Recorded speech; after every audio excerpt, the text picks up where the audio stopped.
Hello everyone, my name is Siddhi and today we will be starting with our next chapter in NCERT. Okay, so before starting the next chapter, I would like to correct myself. हमने पिछले lecture में देखा था fundamental rights right, तो उसमें we saw some we saw the importance and everything, but with that we saw कि part 3 of the constitution has this fundamental rights. There I certainly mentioned कि part 3 from article 12 to 32 fundamental rights होते हैं, whereas students have actively commented in the video, in the YouTube video, that it is from 12 to 35. Yes, it is from 12 to 35. Thank you for correcting this. हो जाती है गलती कभी कभी.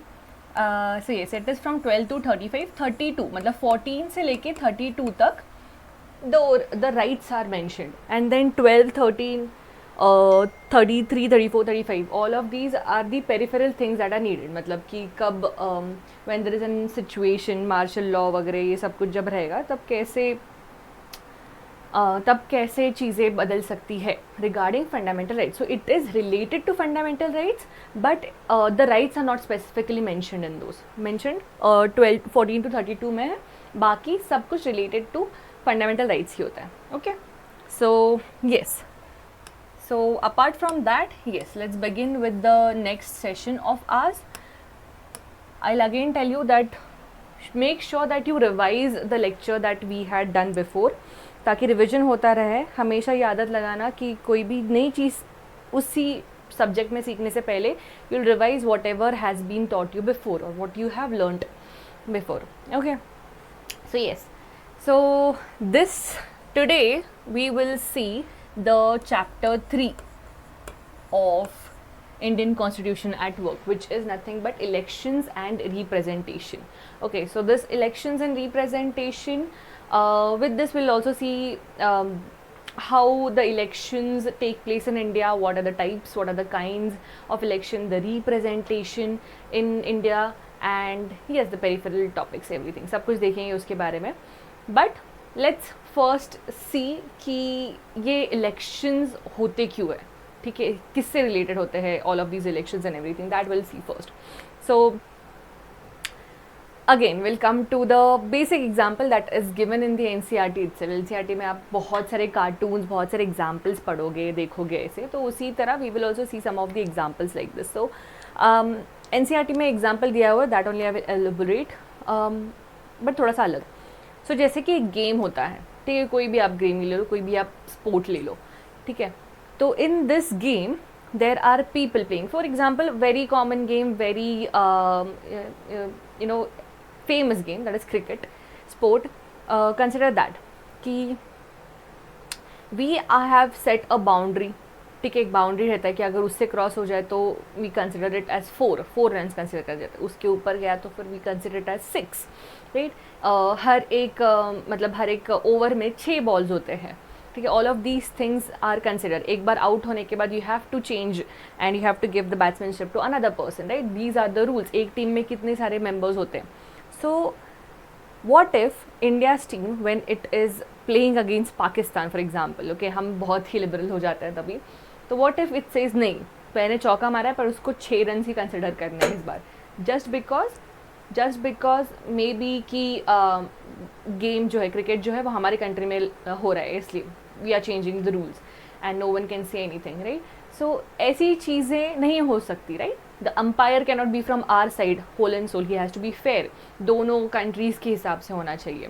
The rules has to be followed by each of the country, not only one country and the other country cannot play with it. दोनों countries ने अपने आप जो रूल्स है, गेम के रूल्स है, वो फॉलो करने चाहिए, तभी ये जो गेम होगा वो फेयर होगा, तभी पीपल लोग जो है उसको फेयरली देख सकते हैं, एन्जॉय कर सकते हैं. दूसरे जो कंट्रीज़ है वो पार्टिसिपेट करेंगे इस गेम में just because it is fair enough. It is not fixed, it is not change according to the conditions of which country it is playing in, या फिर कौन सा प्लेयर है इसलिए चेंज हो रहा है. नहीं, सबको, चाहे वो फिर धोनी हो या फिर कोहली हो या फिर कोई और हो, the rules are same for each and every person, right.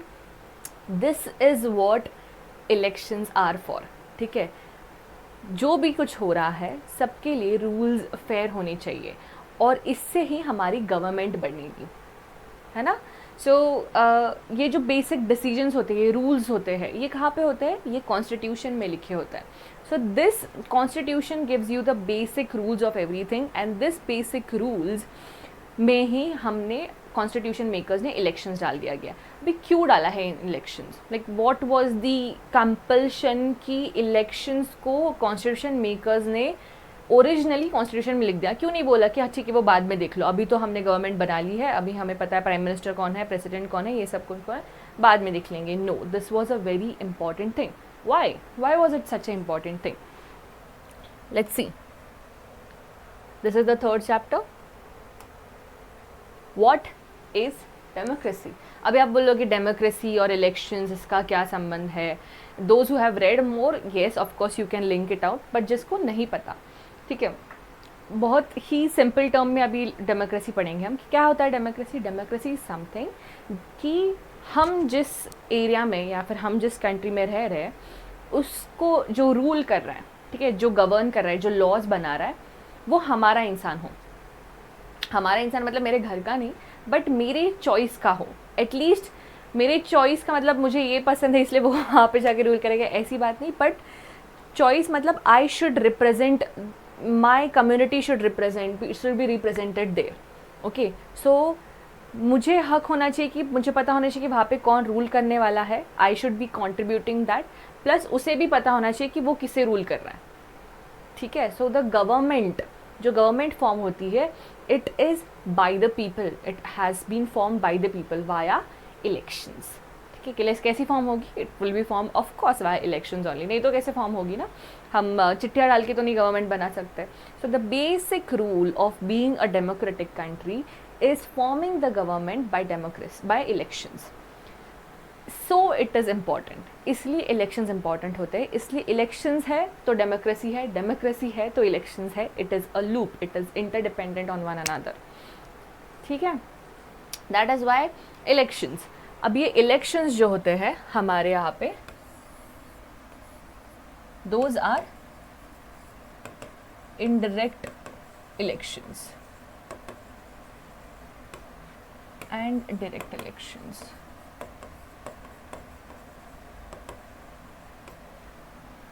Direct elections and indirect elections. Okay, so what happens is that we as people vote our representatives. ठीक है, तो हमारे जो हमने जिनको वोट किया है, बदले में they go and form the government and then they vote the head, जैसे कि प्राइम मिनिस्टर, राइट. प्लस ये तो लोकसभा का हो गया. राज्यसभा में इनडायरेक्ट इलेक्शंस होते हैं, मतलब हमने जो स्टेट में लेजिस्लेचर्स फॉर्म किए हैं, जो विधानसभा, विधान परिषद, ये लोग होते हैं, ministers in the legislative assembly, MLA होते हैं. Okay, they go and elect a person to sit in the Rajya Sabha. तो ये होता है इनडायरेक्ट इलेक्शन. हम डायरेक्टली जाके उनको इलेक्ट नहीं करते, हमारे ही रिप्रेजेंटेटिव्स उनको इलेक्ट करते, क्योंकि हमने उन पर भरोसा डाला रहता है. ठीक है, by electing them. So direct elections भी होते हैं, इनडायरेक्ट इलेक्शंस भी होते हैं. Okay, so in this indirect elections there are number of elections that take place. In direct indirect होता है, जैसे लोकसभा, जैसे जो ग्राम पंचायत के इलेक्शंस होते हैं, ठीक है, ये डायरेक्ट होते हैं इलेक्शंस. इनडायरेक्ट जैसे राज्यसभा के इलेक्शंस इनडायरेक्ट होते हैं. ओके, बट हमारे ही रिप्रेजेंटेटिव्स हैं, हमें पता है कि हमने ही इनको चुना है. They will take the decision. जैसे कि एक बार गवर्नमेंट बना दी तो जो वो लॉज बनाते हैं, ठीक है, वी हैव भरोसा रहता है हमें कि यस, कि वो जो लॉ बनाएंगे वो ढंग से बनाएंगे. मैनिफेस्टो रहता है, वो बताते हैं इलेक्शंस में, जब इलेक्शंस होते हैं कि हम ये करेंगे, हम वो करेंगे, हम ये करेंगे, हम सेंटर में जाके ये बोलेंगे. उस भरोसे पे हम उनको वोट करते हैं एंड मेक श्योर ऑल्सो कि वो उतना उनका प्रॉमिस जो है वो फुलफिल करें. नहीं करते तो फिर नेक्स्ट इलेक्शन में गिर जाते हैं, right. This is the cycle that continues, this is every time that happens. इसीलिए इलेक्शंस जो होते हैं इंडिया में, those are related to democracy. हम ही रूल करते हैं, हम ही बताते हैं किसने रूल करना चाहिए, किसने नहीं करना चाहिए. एंड अगर if we do not like that person, कि वो after he has been elected, अगर वो नहीं करता है कुछ काम, तो ऑब्वियसली बात है इलेक्शंस के बाद वापस जब इलेक्शंस होते हैं तो वो वापस चुन के नहीं आता है. ठीक है, तो this is what how this election is related to democracy. Okay, so when we talk about elections, we have a lot of questions in our head कि इलेक्शंस है मतलब कोई ना कोई तो वोट करेगा, किसी ना किसी को तो वोट करेगा, तो कौन कौन है, who is eligible to vote? मैं हूँ, आप है, बच्चा होता है या नहीं होता है, बूढ़ा होता है या नहीं होता है. Okay, so who is eligible to vote, who is eligible to contest, contest मतलब कौन इलेक्शन के लिए खड़ा रह सकता है, who is to supervise the elections. इतना बड़ा चीज़ है ये, मतलब डेमोक्रेसी को related to for the forming of the government it is related. So इतनी बड़ी चीज़ को सुपरवाइज कौन करेगा? क्या पुलिस करेंगे या फिर there are other public authorities that will supervise? और उन पर भरोसा भी तो होना चाहिए, वो पार्शल नहीं होने चाहिए, राइट, कि एक पार्टी को सपोर्ट करे तो चलो उनकी तरह उनके लिए कुछ अलग कंसेशंस, कुछ प्रिविलेजेस दे दिया. नहीं, we want someone independent to supervise it, right. How do the voters choose their representative, what is the method, कैसे चूज़ कर लेते हैं, ठीक है. Then how are the votes to be counted and representative elected, कौन count करता है, कैसे काउंट करता है, फिर कैसे इलेक्शन होता है, ठीक है. ये सारे क्वेश्चंस आने चाहिए दिमाग में, ठीक है. And if this questions don't come, we have the answers to all of this questions, ताकि आपको और अच्छे से समझे कि कैसे होता है ये सब कुछ. Okay, so yes, let's start with the election system in India. What is election system in India? How what are the types of elections that takes place in India? What are the rules? कौन करवाता है, कौन कर सकता है, ठीक है, ये सब कुछ देखेंगे. So firstly, the basic thing that we will see is the types of the relation of the election. Okay, so first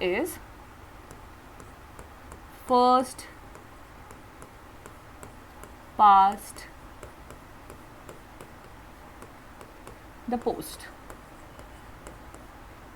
first past the post, इसको शॉर्ट फॉर्म में FPTP भी बोलते हैं, फर्स्ट पास द पोस्ट.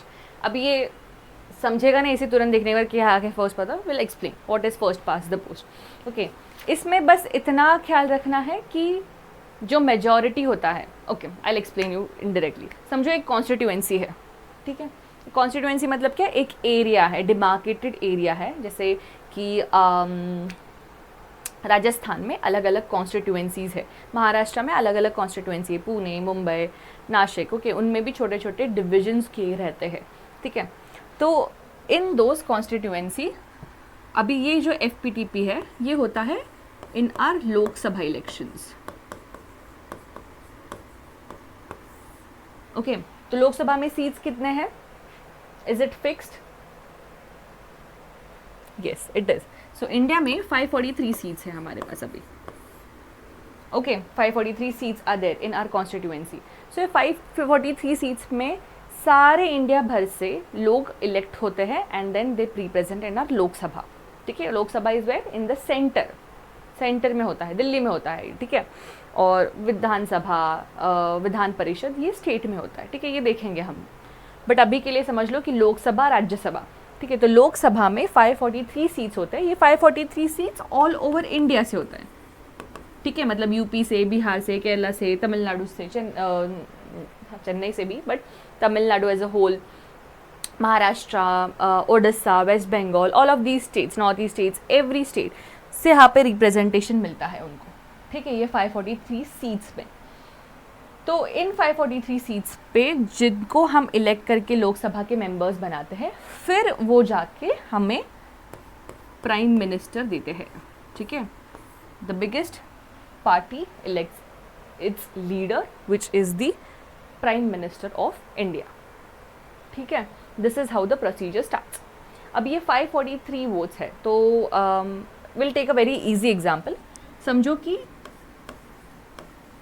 एक constituency है, वहाँ पे 100 लोग रहते हैं, ठीक है. 100 पीपल आर स्टेइंग देयर, और ये 100 लोग, समझो 150 लोग रह रहे, उसमें से 100 people are going to vote. 100 लोग वोट करने वाले हैं, ठीक है. अभी ये लोग वोट किसको करेंगे, राम, श्याम और लक्ष्मण, ठीक है. ये 3 इंडिविजुअल्स है. ABC लिखेंगे, नहीं तो वापस why is there no women women contesting, ऐसे हो जाएगा, ठीक है। तो let's consider A, B, C, okay. तो अभी जो A, B, C है, ये 3 है लोग जो इलेक्शंस के लिए खड़े हैं, who are contesting for the election, who want कि मैं जीत जाऊँ एंड देन लोकसभा में as I should get a seat, okay. Now I being an individual from this 100, मैं इस 100 वोटर लिस्ट में आती हूँ, ठीक है। अभी मेरे पास ये 3 चॉइसेस है, A को वोट करना है, B को वोट करना है या C को वोट करना है, ठीक है। तो what I will do is, for example my favourite candidate is B, so I will vote for B, ठीक है। ऐसे ही सब लोग एक को वोट करेंगे, ठीक है। अब फॉर एग्जाम्पल इसको आ जाते हैं 37 वोट्स, ठीक है।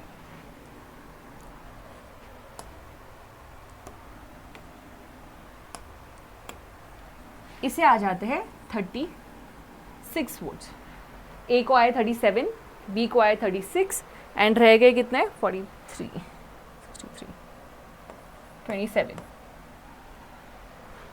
Correct, 27 votes, yes. तो अभी B को 36 है, A को 37 है, C को 27 है वोट्स, राइट। सो अगर इनमें देखा जाए, ठीक है, तो C को सबसे कम वोट्स मिले हैं, ठीक है, और A B में एकदम बराबरी का मुकाबला था, ठीक है। बट इसमें से जीता कौन, इसमें से जीता है A। जीता क्या है, मेजॉरिटी, दोनों में मेजॉरिटी नहीं, ज़्यादा नंबर ऑफ वोट्स किसको मिले हैं, यहाँ पे A को मिले हैं, ठीक है। बट यहाँ पे अगर 36, 37 ऐसे होता तो ऑब्वियस सी बात है कि B जीतता, ठीक है। यहाँ पे अगर और 2 कैंडिडेट्स होते, ठीक है, और सबको समझो यहाँ पे A, B, C, D, E, यहाँ पे 20 वोट्स, यहाँ पे 20 वोट्स, यहाँ पे 25 वोट्स, यहाँ पे 10 वोट्स, ठीक है। कितने हुए 40, 50, 60, 70, 75, 25 वोट्स, ठीक है। अभी यहाँ पे एक साथ हो गए भाई 20 वोट्स, 25 और 26 यहाँ पे, तो यहाँ पे 9 वोट्स आ गए, ठीक है। तो यहाँ पे 26 वोट्स और यहाँ पे 9 वोट्स, ठीक है। अब ये पूरे 100 लोगों ने इन लोगों को वोट दिया है, ठीक है। मतलब A B को भी अच्छे वोट्स मिले हैं, C को भी अच्छे वोट्स मिले हैं, D को भी अच्छे वोट्स मिले, सबसे कम E को मिले, ठीक है। अब ये 9 लोगों में से, ठीक है, 9 लोग तो नाराज़ हो जाएंगे क्योंकि उनका इलेक्टिव तो हार गया, ठीक है। 26 मतलब 25 से सिर्फ एक ही वोट से ज़्यादा जीता है D। तो यहाँ पे कुछ सोचा नहीं जाता है कि चलो 20 मिले हैं, एटलीस्ट 25 मिले हैं, तो किस थोड़ा सा वी हैव टू कॉम्प्रोमाइज़, और ये थोड़ा अच्छा बंदा है, ठीक है, ये थोड़ा एक्सपीरियंस्ड है, मैच्योर है। सी जैसे कि यहाँ पे एग्जांपल लेते हैं कि A होगा समझो कि 26 ईयर्स का, B होगा 40 ईयर्स का, ठीक है। तो ऐसा नहीं सोच सकते कि 40 ईयर्स है, इसके पास एक्सपीरियंस है, तो हम इसे देंगे क्योंकि एक ही वोट से तो हारा है। नथिंग लाइक दैट, कुछ नहीं सोचा जाता है, बस देखा जाता है डायरेक्टली कि इसको 37 है, इसको 36 है, ज़्यादा नंबर ऑफ वोट्स किसको मिले हैं, A को मिले हैं, and so A is declared as the winner. उसको मिलेगा लोकसभा में seat, he will go and represent in the Lok Sabha, ठीक है। मतलब क्या है, यहाँ पे 100 लोगों की मेजॉरिटी नहीं है जो A को वोट दे रहे, सिर्फ 37 पीपल आर गिविंग वोट, मतलब विच इज़ लाइक 1/4 से थोड़ा ज़्यादा, राइट। सिर्फ 37 लोग दे रहे। अगर A को फॉर एग्जाम्पल, अगर A को मिलता 55, A को मिलते 55 वोट्स और B को मिलते 45 वोट्स एंड C को एक भी वोट नहीं मिल रहा है, ठीक है। तो फिर यहाँ पे क्या है, यहाँ पे 50% से ज़्यादा लोग, 50%, इसका हाफ क्या है 100 का 50% से ज़्यादा लोग A को वोट दे रहे हैं, मतलब majority of the votes is going for A, ठीक है। बट यहाँ पे सिर्फ 37 है, मतलब not even the majority of the people are willing to elect A, ठीक है। यहाँ पे 100 में से सिर्फ 37 लोग चाहते हैं कि A को इलेक्ट किया जाए, बाकी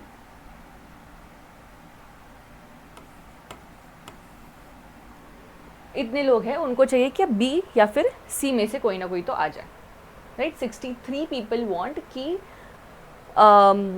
बी या सी आ जाए, बट ओनली 37 पीपल वांट कि ए आ जाए। तो यहाँ पे भारी क्या है, यहाँ पे 63 is more important. No, 63 people want B और सी, बट ए को सिर्फ 37 पीपल आते हैं, मतलब इसमें मेजोरिटी तो है नहीं, राइट। तो this seems little unfair, but this is what the first past the post is all about. यहाँ पे जिस इंसान को मेजोरिटी मिलेगा, दूसरे से ज़्यादा वोट्स आएंगे, मेजोरिटी नहीं, दूसरे से ज़्यादा वोट्स आएंगे, उसको इलेक्ट किया जाएगा directly. Okay, so FPTP, that is first past the post system in India, यहाँ पे winner does not need the majority, it only needs more votes. I'll write it down here. Winner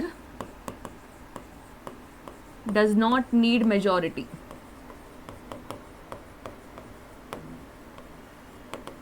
majority है क्या ए के पास? नहीं, majority नहीं, 50% से ज़्यादा votes नहीं है उसके पास। Winner only needs more votes from other candidates. और ये सिर्फ इस कॉन्स्टिट्यूएंसी में ही देखा जाएगा, ना कि दूसरी कॉन्स्टिट्यूएंसी से इसको कंपेयर किया जाएगा, क्योंकि इस कॉन्स्टिट्यूएंसी से एक सीट है रिजर्व, तो वो जाएगा डायरेक्टली लोकसभा में। क्लियर? सो मेजॉरिटी नहीं चाहिए, हमें सिर्फ ज़्यादा वोट्स चाहिए from the other contesting elections. Once you get the majority, the more number of votes, आपको तुरंत इलेक्ट किया जाता है, you are declared as the winner of the election. समझ में आ रहा है? ठीक है, इसको बोलते हैं first past the post system, and this first past the post system is used in our Lok Sabha elections of India. Okay, this is fixed, this is written. Suggestions आते हैं, हमेशा बोला जाता है कि ये चेंज करना चाहिए, ठीक है, this is not fair enough, but it has been chosen, it has been given कि ऐसा ही है। वो देखेंगे क्यों, ठीक है। तो majority of the people what want is not seen here, ज़्यादा वोट्स किसको मिले ये देख के इलेक्ट किया जाता है, ठीक है। अभी this is one part. Next part is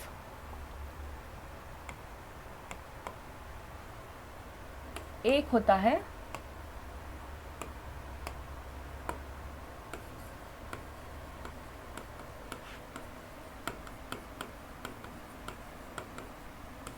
proportional representation।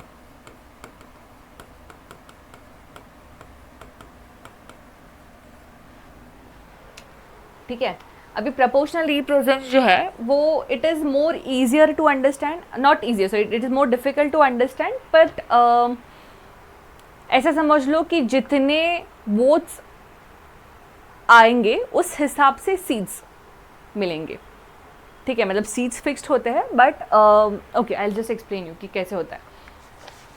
So this proportional representation में एक there is one type of proportional representation which is known as the single transferable vote. ये जो चीज़ है, जैसे हमने देखा कि FPTP जो है वो लोकसभा में यूज़ होता है, वैसे ये चीज़ राज्यसभा के इलेक्शंस में यूज़ होती है, ठीक है। तो ये कैसे होता है, बेसिकली अभी कंटेस्टिंग जो लोग हैं वो हमें पता है कि इतने सारे लोग हैं जो इलेक्शंस के लिए खड़े हैं, ठीक है। एग्जाम्पल लेंगे हम कि ABCD 4 लोग हैं एक स्टेट से, ठीक है, state, remember state. Now here the elected members that is the MLA will go and elect this, ठीक है, राज्यसभा का। सो अभी ये ABCD, ठीक है, 4 people are there. So these 4 people, यहाँ पे उनका first, second, third and fourth, ठीक है, एक लिस्ट दी जाती है हर एक वोटर को एक लिस्ट दी जाती है, और उन्हें बोला रहता है कि आप ये चारों लोगों को वोट करोगे, ठीक है, all the people will be voted here, but उनको वोट कैसे दोगे आप प्रेफरेंस दोगे, ठीक। प्रेफरेंस मतलब मुझे चाहिए, मुझे पसंद है C, he is a very good candidate, बहुत ज़्यादा एक्सपीरियंस्ड है, बहुत अच्छे काम किए पास्ट में, तो आई विल से कि मेरा फर्स्ट प्रेफरेंस सी है, I want that C can should be elected, ठीक है, बट बी भी बहुत अच्छा है, ठीक है, सी ने थोड़ा अच्छा काम किया है बी से, बट येस बी भी अच्छा है। थर्ड प्रेफरेंस अगर मुझे बोला जाए, मतलब ए और डी में से अगर मुझे चूज़ करना है तो I will choose D, and then last preference obviously A को जाएगा। ये होगी मेरी लिस्ट। वैसे ही सिमिलरली किसी और की लिस्ट अलग होगी। फर्स्ट सेकेंड थर्ड प्रेफरेंस में देयर विल बी सी नहीं, अभी हम बी दे देंगे, सी बी और ए, ठीक है, ऐसे कुछ। तो अभी क्या किया जाता है यहाँ पे इलेक्शंस के टाइम पे, in the proportional representation of single transferable vote, यहाँ पे क्या किया जाता है कि फर्स्ट प्रेफरेंस किसको दिया है वो देखते हैं, सी को। तो मतलब सी को एक वोट मिल गया यहाँ पे, ठीक है। यहाँ पे अगर दूसरी लिस्ट देखिए तो बी को एक वोट मिल गया, ठीक है। अभी सबकी ये जो लिस्ट है वो चेक की जाती है किसको कितने ज़्यादा मिले हैं, ठीक है। तो अभी समझो सी को मिले हैं 40, बी को भी 40 प्रेफरेंसेस मिले हैं, इनको मिले हैं 30, इनको इसको मिला है 20, इसको मिला है 25 प्रेफरेंसेस के हिसाब से हम बात कर रहे हैं, ठीक है।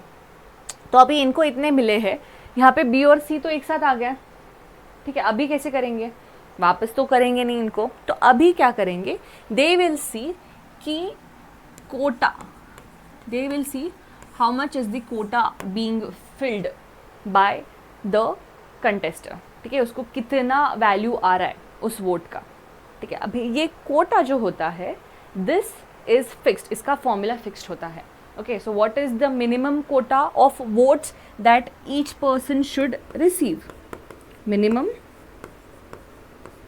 कोटा ऑफ वोट्स, इसका formula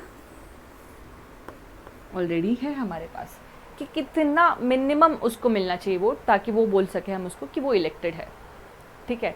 so in this every state has a fixed quota of seats for Rajya Sabha, वो एमएलए जाके चूज करता है। तो यहाँ पे क्या होता है, टोटल वोट्स कितने पोल्ड होंगे, ठीक है, ये तो पता है हमें टोटल वोट्स कितने पोल होंगे, ठीक है, क्योंकि फिक्स नंबर ऑफ एमएलएज रहते हैं, एमएलएज तो हमें पता है कितना है हर एक स्टेट में, ठीक है।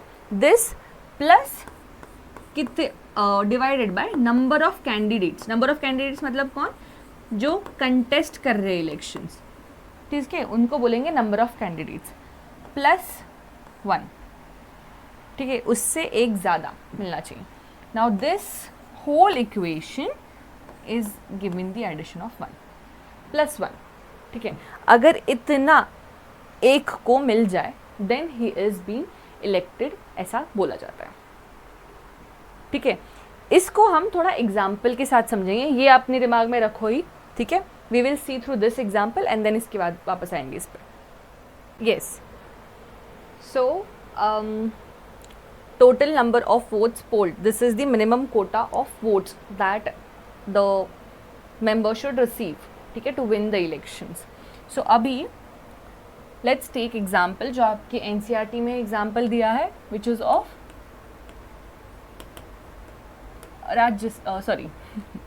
not Rajya Sabha, it is of Rajasthan,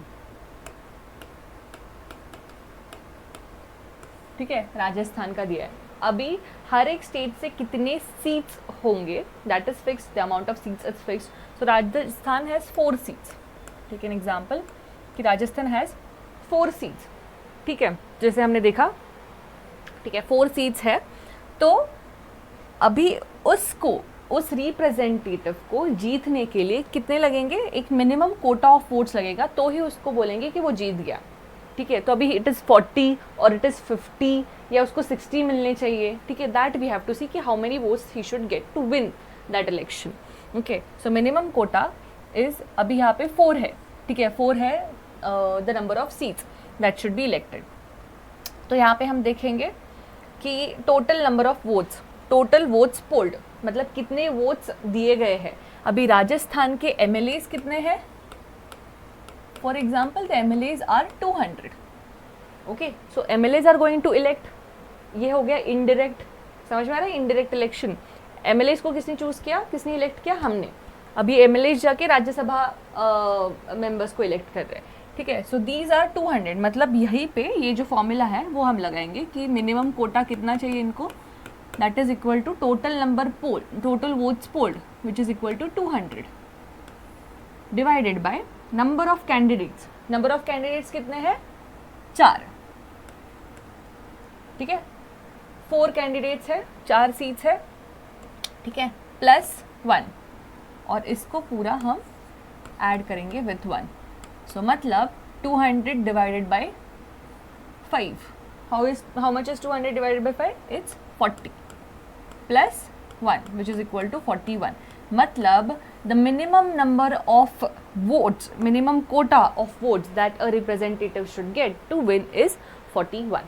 तो अभी यहाँ पे मिले कितने हैं, 40 मिले हैं, ठीक है, दोनों को 40 मिले हैं। कौन जीता इसमें से, जब तक मिनिमम कोटा नहीं मिल जाता है तब तक he is not elected, declared as win. तो अभी क्या करेंगे, अभी सबसे कम किसको मिले हैं, यहाँ पे मैंने क्या किया था, यहाँ पे 20 था राइट, ए को, ठीक है, सबसे कम ए को प्रेफरेंसेस मिले हैं, मतलब ए को हमने निकाल ही दिया इलेक्शन के प्रोसेस में से, ठीक है। अभी मैं क्या करूँगी कि जिन जिन वोटर्स का, मतलब मेरा, मेरे फ्रेंड का, मतलब जो भी एमएलएस है उनका, जिनका जिनका second preference, okay, second preference B या फिर सी होगा वो काउंट किया जाएगा, ठीक है, क्योंकि सबके फर्स्ट प्रेफरेंस काउंट हो गए, ठीक है। फर्स्ट कौन कौन थे उसके हिसाब से उनको वोट्स मिल गए। अभी ऐसा हो गया है तो अभी क्या करेंगे, अभी हम सेकंड प्रेफरेंस काउंट करेंगे। तो सेकंड प्रेफरेंस जिसका बी होगा, सी होगा, डी होगा, उस हिसाब से उसको और एक एडिशन में वोट्स मिलेंगे, ठीक है। Then the numbers will increase. जब तक मिनिमम कोटा नहीं मिल जाता है सबको तब तक ये प्रोसीजर चलता रहता है। अगर समझो, अभी मैंने ये 40 लिख दिया इसलिए, अगर समझो कि 10, 20, 25, 25 ऐसे कुछ तो वोट्स आते हैं ABCD को, ठीक है, तो फिर वो सेकेंड राउंड लेते हैं इलेक्शंस का, देखते हैं कि सेकेंड प्रेफरेंस में किस किस को कैसे वोट्स मिले, ठीक है। तब भी जाकर अगर समझो ये तो 10 निकल गया, समझो इसको मिलते हैं 32 वोट्स, इसको मिलते हैं 35 वोट्स, इसको मिल जाते हैं 30 वोट्स फॉर एग्जाम्पल, ठीक है, तो भी अभी तक मिनिमम कोटा नहीं हुआ है। तो अभी हम क्या करेंगे, थर्ड प्रेफरेंस देखेंगे, थर्ड प्रेफरेंस किसको कितना मिला है, ठीक है, उस हिसाब से वापस इंक्रीज होगा ये वोट। ये तब तक चलेगा जब तक मिनिमम कोटा ऑफ वोट नहीं मिल जाता, और minimum quota of votes is 41। तो जब तक ये पार नहीं होता तब तक that person is not declare elected. जब ये पार हो जाए तो that person is elected and he wins, ठीक है। अभी इसमें क्या देखा हमने, इसमें सिर्फ डायरेक्ट विन नहीं देखा है, राइट, डायरेक्ट विन नहीं देखी। जैसे हमने फर्स्ट पास द पोस्ट में देखा था कि थोड़े ज़्यादा नंबर्स आ गए, ठीक है, वोट्स मिल गए तो वो जीत गया। यहाँ पे जब तक उसको मेजॉरिटी नहीं मिलेगी, do you see, majority from the 200 MLAs, preference के हिसाब से मेजॉरिटी नहीं मिलेगी, तब तक that person would not be elected. उसको एक मिनिमम कोटा ऑफ वोट्स चाहिए तो ही वो जीतेगा। सो जिसको सबसे लास्ट प्रेफरेंस मिला है, सबसे कम प्रेफरेंस है, वो इंसान नहीं जीतेगा, करेक्ट। बट जिसको फर्स्ट सेकेंड प्रेफरेंस है, जिसको ज़्यादा चॉइस है, has receive the choice of people, that person will be elected, ठीक है। सो यहाँ पे प्रोपोर्शनल रिप्रेजेंटेशन में द पार्टी, जो पार्टी है उसको सीट्स उस प्रपोर्शन में मिलते हैं जितने प्रपोर्शन में उसको वोट्स मिले हैं, ठीक है।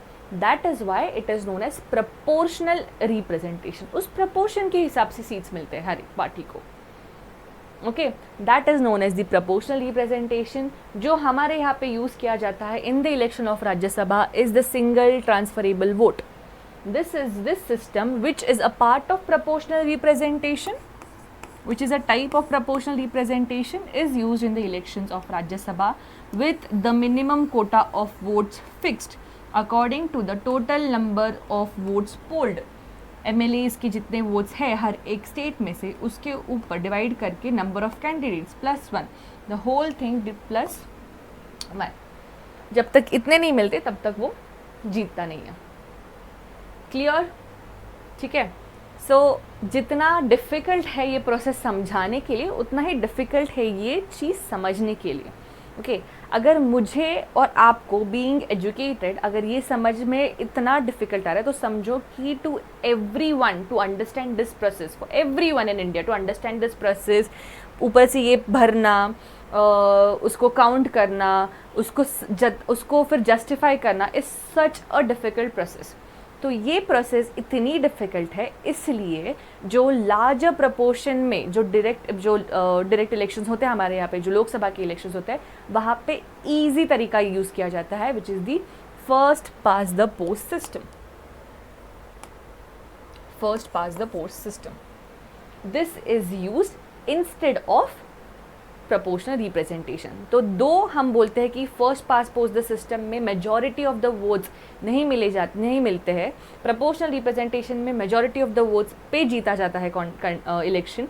But because this is simple, because this is easier procedure that every one can understand, इसलिए हम FPTP जो है this first past the post, first past the post मतलब कुछ नहीं, देखो पहले ये देखो कि किसको ज़्यादा वोट्स मिले हैं, वोट्स मिल गए ज़्यादा, उसको तुरंत पास कर लो उस जो पोस्ट है वो, और ख़त्म कर दो मैटर।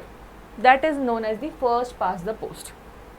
ईजी इनफ, ठीक है, ये ईजी है इसलिए यूज़ किया जाता है। प्रोपोर्शनल रिप्रेजेंटेशन थोड़ा टफ है, समझाने में डिफ़िकल्टी है, इसलिए बहुत कम यूज़ किया जाता है। We use first past the post for all the direct elections that we take. Clear? I hope it is clear.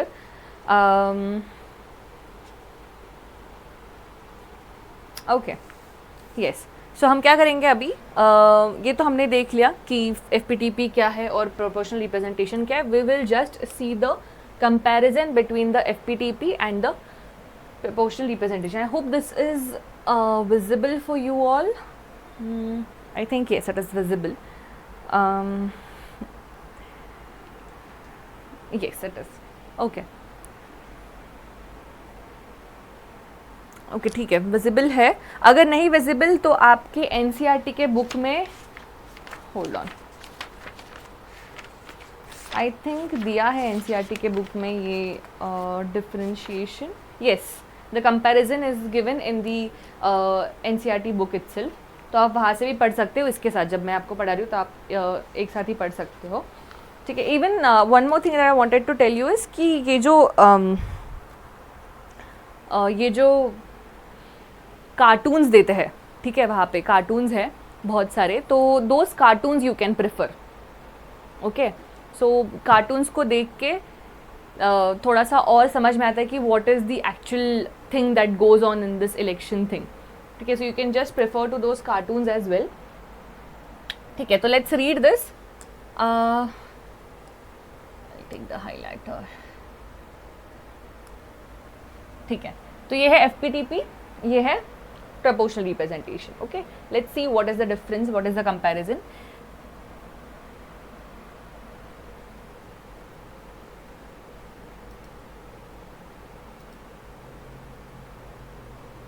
Okay, so FPTP is the country is divided into small geographical units called constituencies. हमने देखा constituencies और districts के हिसाब से उसको divide किया जाता है। प्रोपोर्शनल रिप्रेजेंटेशन में क्या है, large geographical areas are demanded. जैसे मैंने बोला कि महाराष्ट्र में मुंबई, पुणे, इनमें और छोटे छोटे कॉन्स्टिट्यूएंसीज होंगे, उसको हम FPTP में यूज़ करते हैं। वेयरएज प्रोपोर्शनल रिप्रेजेंटेशन हमने राजस्थान ही देखा डायरेक्टली, तो as a whole state it is a larger area as compare to the FPTP process, right? So large geographical areas are demarcated as constituencies and the entire country may be, मतलब पूरे country को भी हो सकता है। तो there are many countries जहाँ पे proportional representation यूज़ होता है, Israel, Netherlands are the examples given in NCERT. So वहाँ पे the whole country is considered as one single constituency, ठीक है। Next, every constituency elects one representative. हर एक constituency में से एक representative को elect किया जाएगा। यहाँ पे कैसा है, more than one representative may be elected from one constituencies, right? more than one हो सकता है, elect कर सकते हैं। अभी यहाँ पे क्या है, voter votes for a candidate, मैं एक कैंडिडेट के हिसाब से वोट करती हूँ। In the proportional voter votes for the party, ठीक है, वो पार्टी का रिप्रेजेंटेशन वहाँ पे होना चाहिए, इसलिए वो पार्टी के हिसाब से वोट देता है। नेक्स्ट,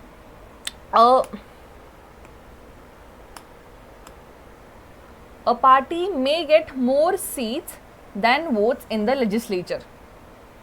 एक पार्टी को वोट्स कम मिल सकते हैं, मतलब यू अंडरस्टैंडिंग कि हमने देखा था कि कैसे उसको 37 36 मिले, वोट्स कम है बट ज़्यादा सीट्स मिल सकते हैं in the legislature. Every party gets seats in the legislature in proportion, जितने वोट्स मिले हैं उस हिसाब से उसको सीट्स मिलता है, ठीक है। सो प्रपोर्शनल रिप्रेजेंटेशन में वोट्स के हिसाब से मिलता है। यहाँ पे the seats can be more not according to the votes, okay. Candidate who wins the election may not get majority, that we have seen कि more number of votes we need, not the majority, यहाँ पे majority लगती है। Example is UK, India and your example is Israel and Netherlands, yes, ठीक है। अभी ये UK, India because हमने जो first session में हमारे देखा था कि borrowed features, so the borrowed features, one of the important borrowed feature of the country, that is the FPTP, is taken from Britishers से लिया है हमने। There for example is UK में भी ये FPTP जो है वो यूज होता है, okay. Understanding, I hope you understand this, okay. Let's get to the next. हाँ, वाई इंडिया चूज FPTP, ये हमने देखा है कि easy, simple,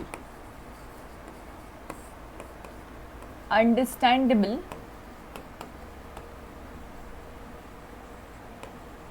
to our population, ठीक है। अभी there have been number of suggestions, number of committees that have sat together and then they are discussing upon कि नहीं थोड़ा changes होने चाहिए and proportional representation should be brought into election process on a larger scale, but of course there are limitations to this process, इसलिए it is not possible as of now, but शायद in the long run शायद ये हो सकता है कि हम proportional representation या there would be a different form of election that would come, वो हम इम्बाइब कर सकते हैं, but as of now FPTP is the solution for a election thing, okay, yes. अब है रिजर्वेशन ऑफ कॉन्स्टिट्यूएंसी। रिजर्वेशन होता है कॉन्स्टिट्यूएंसीज में। What is this reservation in constituencies?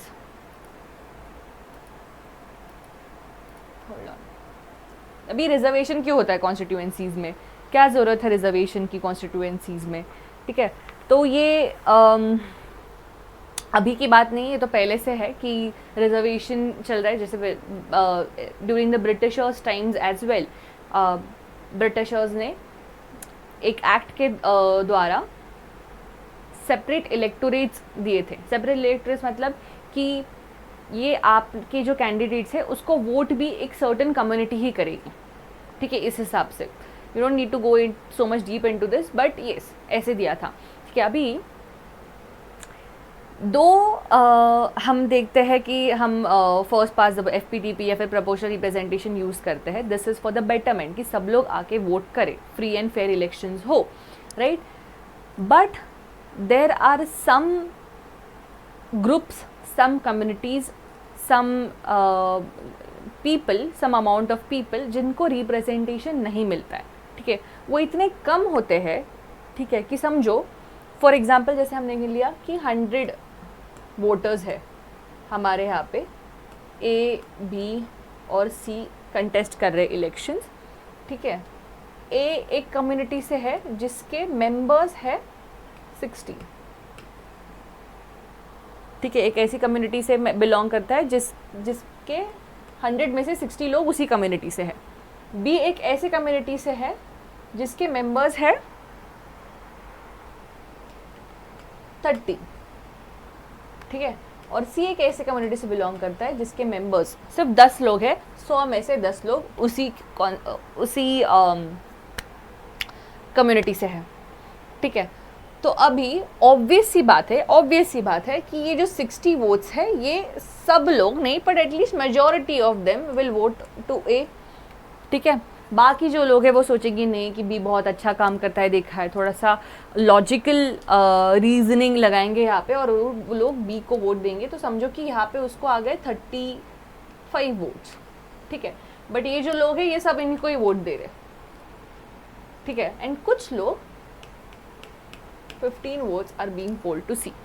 तो ऑब्वियस सी बात है कि सी जो है उसका जीतना इज़ इम्पॉसिबल। ओके, तो वो कंटेस्ट ही नहीं करेगा इलेक्शन, उसको पता है कि मेरे इतने ही लोग हैं, मुझे तो कोई वोट देगा ही नहीं, right. So these people are not being represented, उनका रिप्रेजेंटेशन कभी हो ही नहीं सकता सेंटर में, उनका कोई इंसान जाके रिप्रेजेंट करेगा ही नहीं सेंटर में, राइट, ना ही किसी ना स्टेट लेवल में कर सकता है, राइट। सो दिस ऐसा ना हो, हर एक कम्युनिटी को, हर एक डाइवर्स ग्रुप को अपना रिप्रेजेंटेशन मिले, उस चीज़ के लिए होता है reservation. This reservation is given to the scheduled caste and the scheduled tribes and the other backward classes. ठीक है, समझ में आ रहा है? Also in some elections women को भी रिप्रेजेंटेशन दिया जाता है। फिलहाल तो लोकसभा के इसमें नहीं है विमेन को reservation, but yes it is being again pulled up by lot of committees and lot of intellectual कि वहाँ पे भी रिप्रेजेंटेशन होना चाहिए, राइट। अगर आपने ग्राम सभा पंचायत में आपको पता होगा कि वहाँ पे at least 1/3 of the representation is reserve for women, मतलब विमेन सीट्स ही है वहाँ पे। अगर कोई चुन के आएगा तो एक विमेन ही आएगी, उतने सीट्स विमेन को जाने ही चाहिए, ये कंपलसरी रहता है, नहीं तो वो सीट खाली रहेगी, नहीं तो वापस इलेक्शन हो सकता है वहाँ पे जब तक women is not elected from that seat. तो उस सीट में इलेक्ट मतलब कंटेस्ट करने के लिए भी विमेन ही होने चाहिए।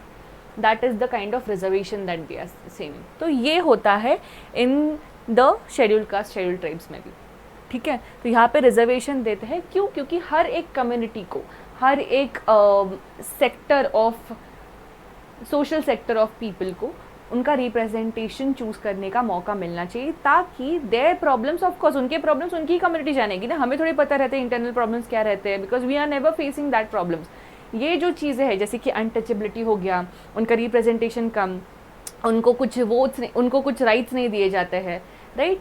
All of these things are not happening अभी या फिर 10 साल पहले, ये हो रहा है ब्रिटिशर्स के पहले से, ठीक है। Even during independence, just before independence these things use to happen, ठीक है। Untouchability, then the lower caste use to get no representation, उनकी कोई बात ना सुनता था, ना उनको वोट देने की अनुमति थी, ना विमेन को वोट्स देने की अनुमति थी। All of these things were not there, they were not at all representated. वो कंट्री का हिस्सा सिर्फ एज अ पॉपुलेशन कंसिडर किया जाता था, not as a participant of the country, right. उनको उतना वो हक ही नहीं था। बट कॉन्स्टिट्यूशन मेकर्स न्यू कि हमें इसमें डिफरेंस लाना है, we have to make a difference in it, and so the reservation was taken place, कि पहले से उन्होंने बोला कि नहीं, reservation is necessary, okay. Reservation होना चाहिए, तभी जाके रिप्रेजेंटेशन लीगल होगा, रिप्रेजेंटेशन ऑनेस्ट होगा, ठीक है। नहीं तो रिप्रेजेंटेशन वापस देयर विल बी एक एलाइट क्लास होगा, हायर क्लास होगा, उसको ही हमेशा रिप्रेजेंट करते जाएंगे। वो जो लोअर क्लास में है, जो डिप्राइव्ड है, ठीक है, उनको कभी रिप्रेजेंटेशन मिलेगा ही नहीं, and therefore the reservation was done, okay. तो this is already in the constitution. अभी रिजर्वेशन दिया है, तो अभी रिजर्वेशन कौन देगा, कैसे देगा, किस प्रकार से देगा, all of these things also come in to consideration. तो this reservation is given by the, कितना देना चाहिए, कैसे देना चाहिए, कहाँ पे कितना रिजर्वेशन होना चाहिए, ये सब कुछ देता है delimitation commission.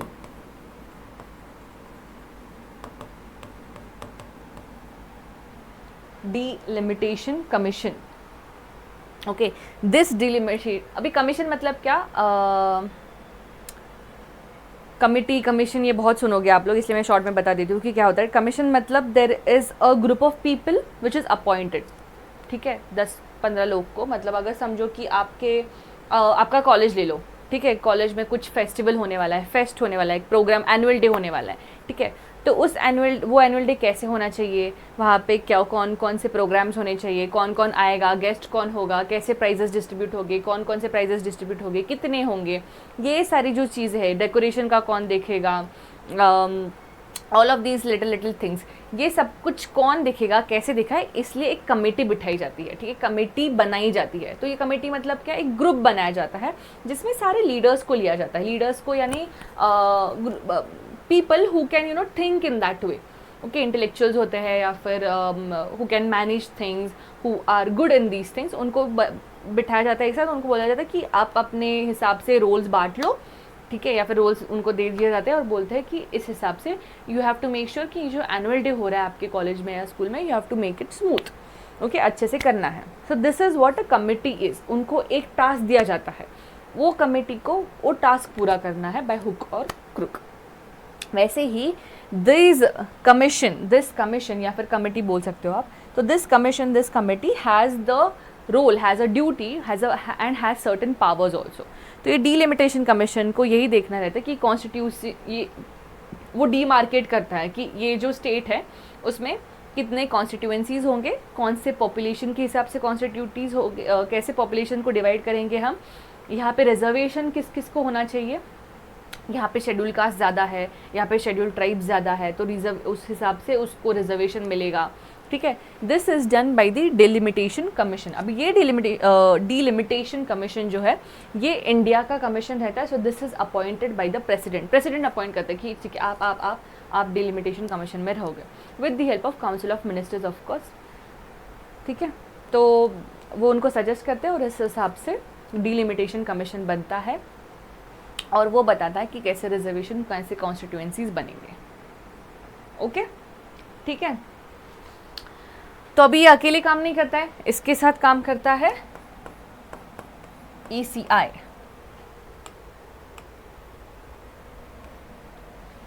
ECI. So this ECI, one second, ECI क्या है? ECI is nothing but the Election Commission of India. Again commission, इसलिए मैंने बोला कि कमीशन बता देती हूँ मैं क्या है। कमीशन मतलब ग्रुप, ठीक है, easy to remember what is commission, it is nothing but a group, ठीक है। तो डिलिमिटेशन कमीशन ECI के साथ मिलके पॉपुलेशन सेंसस देख के डिमार्केशन करता है, रिजर्वेशन करता है, एंड ECI मेक श्योर्स कि ये जो डिलिमिटेशन कमीशन ने जैसे डिमार्केशन किया है, जैसे रिजर्वेशन किया है, उसको हम अच्छे से देखें, उस हिसाब से बूथ्स, उस हिसाब से वोटर IDs, उस हिसाब से polling list, all of this is prepared by the election commission of India just to make sure कि जो भी इलेक्शंस हो रहे हैं इंडिया में those are free and fair. Free मतलब क्या, हर एक इंसान जाके वोट कर सकता है, ना कोई पैसे मांगेगा ना कुछ। फ्री होगा मतलब देयर इज उसमें कुछ there would be nothing illegal, nothing would be charge of कि आपको वोट करना है, अगर आपको वोट करना है पहले 100 रुपये भरो यहाँ पे फिर जाके वोट करो। No, there is no kind of money ever expected you to pay in the whole process of election. कभी पैसे नहीं मांगे जाते हैं। Then second thing is fair. Fair मतलब क्या, हर एक इंसान को एक ही वोट होगा। मेरे पास ज़्यादा पैसे हैं मैं 2 वोट दूंगी ऐसा नहीं बोल सकते। मैं एक सेलिब्रिटी हूँ या फिर आई हैव वर्क, मैंने अभी बहुत बड़ी हिट मूवी दी है तो मेरे 5 वोट्स होंगे, आई कैन गिव 5 वोट्स, 5 उंगलियों पे वो इंक करवा दो, ठीक है, ऐसे नहीं होता है। एवरी पर्सन गेट्स 1 वोट, ठीक है। आप महाराजा हो या फिर आप even if you are a beggar on the street you will get 1 vote, but of course आपका जो लिस्ट रहता है उसमें नाम होना चाहिए। नाम है इसलिए मैं 2 वोट दूंगा, नहीं, नथिंग शुड बी डन। एक है, एक को मिलेगा। फेयर क्यों? क्योंकि आई विल मेक श्योर कि ऐसे ही हो, ना कि मैं किसी को जाके बोलूँ कि नहीं तू ना उस पार्टी को जाके वोट किया तू इस इंसान को जाके वोट दे। नहीं, you can take your own decision, ठीक है। ये सब कुछ चीज़ें कैसे होगी, ठीक है, who will take the responsibility? तो there is a committee, there is a group, there is a person who is given this responsibility which is known as the Election Commission of India for the purpose of free and fair elections. Got it? Okay, so we will see now what is this Election Commission of India. Free and fair elections are the essence of true democracy because स्वतंत्र एवं निष्पक्ष चुनाव सच्चे लोकतंत्र का ही सार है, क्योंकि there are so many number of people and if we do this correct, then only we can say that democracy exists in India. अगर मैं फ्री और फेयर इलेक्शंस नहीं करूँगी तो there will be a set of people जो हमेशा चुन के आएंगे और वही हमेशा रूल करेंगे, और ये डेमोक्रेसी नहीं रहेगी, ऑटोक्रेटिक रूल बन जाएगा. ठीक है, हम नहीं कर पाएंगे खुद को govern. Okay, there will be again an external source जो बताएगा यही करना है और यही होगा. राइट, ठीक है. सो डेमोक्रेसी होने के लिए इलेक्शंस होते हैं, और इलेक्शंस फ्री और फेयर ही होने चाहिए. उसकी जो जिम्मेदारी होती है वो इलेक्शन कमीशन ऑफ इंडिया लेता है. Clear? Okay, so we will see now what is the election commission of India.